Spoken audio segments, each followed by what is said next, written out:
అయ్యగారులకు అమ్మగారులకు కూడా నా మరణాత. చదువుకున్న వాక్యములో యోహాను సువార్త 6వ అధ్యాయము 27వ వచనములో మనం చూస్తే ఇక్కడ క్షయమైన ఆహారము కొరకు కష్టపడకుడి గాని నిత్య జీవము కలగజేయు అక్షయమైన ఆహారము కొరకే కష్టపడుడి. క్షయమైన ఆహారం ఏమిటి? అక్షయమైన ఆహారం ఏమిటి? నిత్య జీవం ఇచ్చే అక్షయమైన ఆహారం ఏంటి అని మనము చూసుకున్నట్లయితే మనుష్య కుమారుడు దాన్ని నీకు ఇచ్చును, ఎందుకై తండ్రి అయిన దేవుడు ఆయనకు ముద్ర వేసి ఉన్నాడని చెప్పెను. బలో యేసు మహారాజుకి దేవునికి స్తుతి కలుగును గాక. వాక్యము చదువుకుందాం పిల్లల. 1 కొరింథీ రాసిన పత్రిక 6వ అధ్యాయము 13వ వచనములో చూస్తే భోజన పదార్థమునకు కడుపునకును కడుపు భోజన పదార్థములకును నియమింపబడి ఉన్నవి. చాలు, దేవునికే మహిమ కలుగును గాక.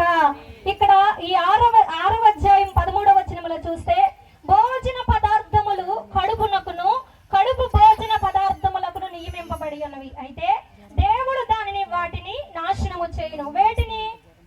భోజనము అంటే మనము తీసుకుంటున్న ఆహారము గాని, పండ్లు గాని, లేదా ఏమన్నా నోటి నుండి తీసుకునేటువంటి ఆహారము ఎక్కడికి వెళుతుందంటే మన కడుపులోకి వెళుతుంది. అలాగనే మనము చూసినట్లయితే ఇక్కడ దాన్ని దేవుడు నాశనము చేస్తున్నారట. మనం అలాగనే చూస్తే దేహము జారత్వము నిమిత్తమే కాదు గాని ప్రభువు నిమిత్తమే, ప్రభువు దేహము నిమిత్తమే. బలో యేసు మహారాజుకి. ఈ దేహము జారత్వము నిమిత్తమే కాదు. జారత్వం అనగా ఏమిటి? శరీరాశ, నేత్రాశ, జీవపడమము. అయితే ఈ దేహము శరీరానికి సంబంధించింది కాదు గాని ప్రభువుకే సంబంధించినది. అంటే ఇది ప్రభువు దేహమైనది. నీ దేహము దేవుని ఆలయమై ఉన్నదని మీరెరుగురా అని దేవుని వాక్యం సెలవిస్తుంది పిల్లరా. 1 కొరింథీయులకు రాసిన పత్రిక 7వ అధ్యాయము 29 నుంచి 31 వరకు మనము చూస్తే, సహోదరులారా నేను చెప్పినదేమనగా కాలము సంకుచితమై ఉన్నది గనుక ఇక మీదట భార్య కలిగిన వారు భార్యలు లేనట్టును, ఏడ్చువారు ఏడవనట్టును, సంతోషపడువారు సంతోషపడనట్టును, కొనువారును తాము కొనినిదియే తమది కానట్టును, ఈ లోకం అనుభవించువారు అమితముగా అనుభవింపనట్టును ఉండవలెను. ఏలయనగా ఈ లోకపు నటన గతించుచున్నది. హల్లెలూయా, హల్లెలూయా. వాక్యం అర్థమవుతుందా అందరికి? అర్థమవుతున్న వారందరూ ఒకసారి దేవునికి హల్లెలూయా చెప్తారా? హల్లెలూయా. ఇక్కడ చూస్తే ఈ చదువుకున్న వాక్యములనట ఏడ్చువారు ఏడవనట్టుగా ఉండాలి, అలాగే భార్యలు కలిగిన వారు భార్యలు లేనట్లుగా ఉండాలి, చూస్తే సంతోషపడుకోని వారు తమది కానట్టుగా ఉండాలి. ఈ లోకాన్ని అనుభవిస్తున్నారు కదా. ఏమనుభవిస్తున్నారు? లోకాశల్లో ఏమి అంటే మనకు ఒక కోరిక ఉన్నది, మనకు ఒక ఆశలు ఉన్నాయి, మనకు ఒక సంకల్పం ఉన్నది.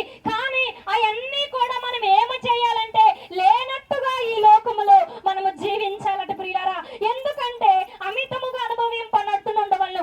ఏలయనగా ఈ లోకము నటన అంటే ఈ లోకము గతించిపోతుంది. మనం ఏర్పరచుకున్న క్షయమైన ఆహారము కొరకు కష్టపడి ఈ లోకములో మనం ఎన్ని ఏర్పాటు చేసుకున్నామో, ఎన్ని సంపాదించుకున్నామో, ఎన్ని పేరు ప్రఖ్యాతులు కలిగి ఉన్నామో, ఇదంతా కూడా ఏమైపోద్దంటే గతించిపోయిద్ది. హల్లెలూయా, దేవునికి స్తుతి కలుగును గాక.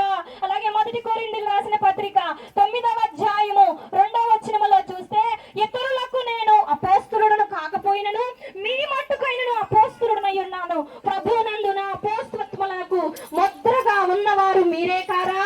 బలో యేసు మహారాజుకి దేవునికి స్తుతి కలుగును గాక.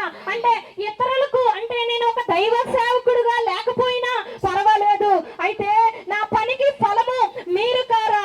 యేసును నేను చూడలేదా అని మనము చూస్తున్నాం. ప్రభువునందు నా అపోస్తలత్వమును ముద్రగా ఆయన వేసి ఉన్నాడు ప్రియులారా. దేవునికి మహిమ కలుగును గాక. అందుకై తండ్రి దీనికి ముద్ర వేసి ఉన్నాడని మనము 6వ అధ్యాయం యోహాను సువార్త 27వ వచనములో వాక్య భావం చదువుకున్నాం. దేవుడు ఎందుకు ముద్ర వేసి ఉన్నాడంటే అక్షయమైన ఆహారము కొరకే ముద్ర వేసి ఉన్నాడు. ఈ ముద్ర గురించి చూస్తే మనము అక్కడ ఎస్తేరు కాలములో యూదులను నాశనము చేయాలని హామాను ఒక ముద్ర బిగింపు చేసి ఉన్నాడు. అయితే ఆ ముద్ర దేవునికి ఇష్టము లేదు, కానీ దేవుని సన్నిధిలో పెనుగులాడిన ఎస్తేరు ఏమి చేసిందంటే ఆ ముద్రను కొట్టివేసింది. కానీ కానీ ఈ ముద్ర ఏమిటంటే అక్షయమైన ఆహారము, నిత్య జీవం ఇచ్చే ఆహారము కొరకు నీవు నేను ప్రభు కొరకు ఈ దినాలలో కష్టపడాల్సిన అవసరం ఎంతైనా ఉన్నదంటారా లేదంటారా? చెప్పాలమ్మా, ఉన్నదంటారా లేదంటారా? తప్పకుండా ఉన్నది. అలాగనే మనము చూస్తే కొరింథీయులకు రాసిన పత్రిక 9వ అధ్యాయము, మొదటి కొరింథీయులకు రాసిన పత్రిక 9వ అధ్యాయము 24 నుంచి 27 వరకు చూస్తే, పందెపు రంగమందు పరిగెత్తు వారందరూ పరిగెత్తుదురు గాని ఒక్కడే బహుమానం పొందునని మీకు తెలియదా? అటువలే మీరు బహుమానం పొందునట్లుగా పరిగెత్తుడి. మరియు పందెమందు పోరాడు ప్రతి వారు అన్ని విషయములందు మితముగా ఉండును. వారు క్షయమగు కిరీటమును పొందుటకును, మనమైతే అక్షయమగు కిరీటము పొందుటకు మితముగా ఉన్నాము. హల్లెలూయా. కాబట్టి నేను గురి చూడని వాని వలె పరిగెత్తువాడును కానయ్యా. గాలిని కొట్టినట్టు నేను పోట్లాడుట లేదయ్యా. కానీ ఒకవేళ ఇతరులకు ప్రకటించిన తరువాత నేను భ్రష్టుడనైపోదనేమో అని యొక్క చూస్తే పౌలు గారు తన శరీరాన్నంట నలగగొట్టుకుంటున్నారట. దేని కొరకు